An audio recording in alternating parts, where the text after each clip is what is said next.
আসসালামু আলাইকুম। এটিএন বাংলার সংবাদে সবাইকে স্বাগত জানাচ্ছি। আমি চিন্তিয়া হক। কিছুক্ষণের মধ্যেই শুরু হবে বিশ্ব ইজতেমার দ্বিতীয় পর্বের আখেরি মোনাজাত। মাওলানা জুবায়ের আহমেদ এই মোনাজাত পরিচালনা করবেন। মোনাজাত শেষে মুসল্লিরা বেরিয়ে পড়বেন ইসলামের বাণী মানুষের মাঝে ছড়িয়ে দিতে। এর আগে মোনাজাতে অংশ নিতে দলে দলে টঙ্গীর তুরাগ তীরে ইজতেমা ময়দানে সমবেত হন ধর্মপ্রাণ মুসল্লিরা। সকাল থেকেই গোটা ইজতেমা স্থল দেশ বিদেশের মুসল্লিদের পদচারণায় মুখরিত হয়ে ওঠে। এই আখেরি মোনাজাতের মধ্য দিয়ে শেষ হলো প্রথম পর্বের 2 ধাপের বিশ্ব ইজতেমা। আগামী 14 ফেব্রুয়ারি থেকে 16 ফেব্রুয়ারি দ্বিতীয় পর্বের ইজতেমা অনুষ্ঠিত হবে।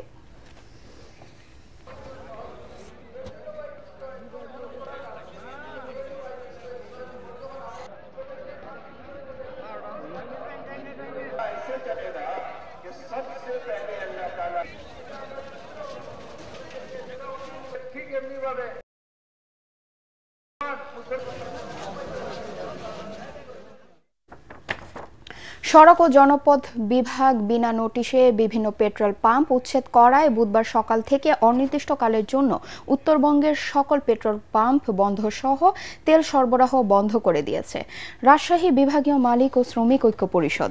মঙ্গলবার রাতে সিরাজগঞ্জের শাহাদাতপুরে উত্তরবঙ্গ ট্যাঙ্ক লরি শ্রমিক ইউনিয়ন, রাজশাহী বিভাগীয় পেট্রোল পাম্প ও ডিলার মালিক সমিতি, বাঘাবাড়ি ঘাট পাম্প মালিক সমিতি ও উত্তরবঙ্গ ট্যাঙ্ক লরি সমবায় সমিতির নেতৃবৃন্দ বৈঠক করে পেট্রোল পাম্প বন্ধের ঘোষণা দেন।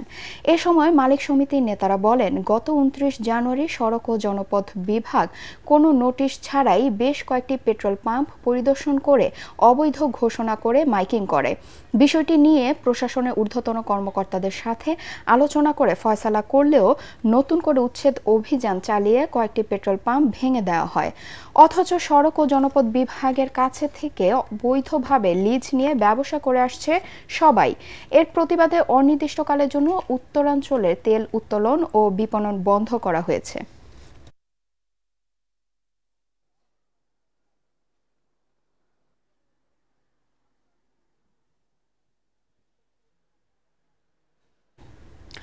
পাবনার ঈশ্বরদীতে শেখ হাসিনাকে হত্যা চেষ্টার মামলায় মৃত্যুদণ্ডপ্রাপ্ত 9 জন সহ 47 আসামি সবাইকে খালাস দিয়েছে উচ্চ আদালত। বিচারিক আদালতের রায়ের বিরুদ্ধে আসামিদের আপিল ও ডেথ রেফারেন্সের শুনানি শেষে বিচারপতি মোহাম্মদ মাহবুবুল্লাহ হাসান ইসলাম ও বিচারপতি মোহাম্মদ হামিদুর রহমানের সমন্বয়ে গঠিত হাইকোর্টে দ্বৈত বেঞ্চে এই রায় ঘোষণা করেন। 1994 সালে 23 সেপ্টেম্বর খুলনা থেকে ট্রেনে ঈশ্বরদী হয়ে সৈয়দপুরের দলীয় কর্মসূচিতে অংশ নিতে যাওয়ার সময় তৎকালীন বিরোধী দলের নেতা শেখ হাসিনাকে লক্ষ্য করে গুলি চালায় দুর্বৃত্তরা। সেই ঘটনায় ছাত্রদল নেতা ও বর্তমানে ঈশ্বরদী পৌর বিএনপির সাধারণ সম্পাদক জাকারিয়া পিন্টু সহ 7 জনকে আসামি করে মামলা করা হয়। পরে অধিকতর তদন্ত করে 1997 সালে 52 জনের বিরুদ্ধে অভিযোগপত্র দেয় সিআইডি। এতে নতুনভাবে স্থানীয় বিএনপি, যুবদল ও ছাত্রদলের নেতাকর্মীদের আসামি করা হয়। আসামিদের মধ্যে 5 আসামির মৃত্যু হওয়ায় তাদের বাদ দিয়ে বাকি 47 জনের বিরুদ্ধে অভিযোগ গঠন করা হয়। বিচার শেষে 2019 সালে 3 জুলাই পাবনার অতিরিক্ত জেলা ও দায়রা জজ আদালতের বিচারক রুস্তম আলী 9 জনের ফাঁসির আদেশ দেন। এছাড়া 25 জনকে যাবজ্জীবন কারাদণ্ড ও 13 জনকে 10 বছর করে সশ্রম কারাদণ্ড দেওয়া হয়েছিল। আজ উচ্চ আদালতের রায়ে খালাস পেলেন সব আসামি।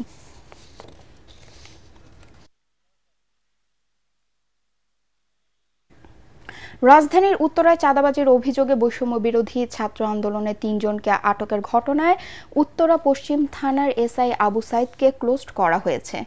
মঙ্গলবার রাতে উত্তরা বিভাগের অতিরিক্ত উপ পুলিশ কমিশনার আহমদ আলী সাংবাদিকদের এ তথ্য নিশ্চিত করেন।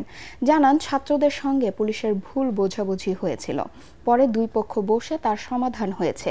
এই ঘটনায় ওই থানার ওসি হাফিজুর রহমান ও এসআই আবু সাইদের বিরুদ্ধে ছাত্ররা লিখিত অভিযোগ দিলে তদন্ত করার কথা জানান তিনি। মঙ্গলবার বিকেলে উত্তরার গাউসুল আজম অ্যাভিনিউ সড়কে একটি বৈঠকের আয়োজন করে বৈষম্য বিরোধী ছাত্ররা। সেখান থেকে আকাশ, রবিন ও বাপ্পি নামের 3 ছাত্রকে আটক করে পুলিশ। এই খবর ছড়িয়ে পড়লে উত্তরা পশ্চিম থানার সামনে বিক্ষোভ মিছিল করে ছাত্ররা। এক পর্যায়ে বিশৃঙ্খল পরিস্থিতিও তৈরি হয়।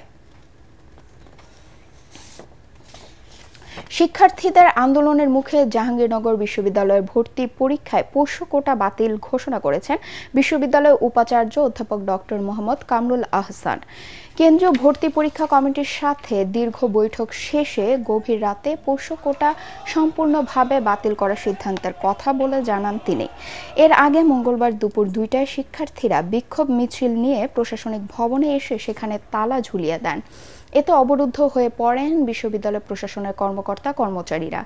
পরে শিক্ষার্থীরা সেখানে অবস্থান নিয়ে পোষ্য কোটা বাতিলের দাবিতে স্লোগান দিতে থাকে। দাবির মুখে তা বাতিল করেও বিশ্ববিদ্যালয় প্রশাসন। অন্যদিকে পোষ্য কোটা বহালের দাবিতে আজ বুধবার লাগাতার কর্মবিরতির ঘোষণা দিয়েছে কর্মকর্তা-কর্মচারী ঐক্য পরিষদ।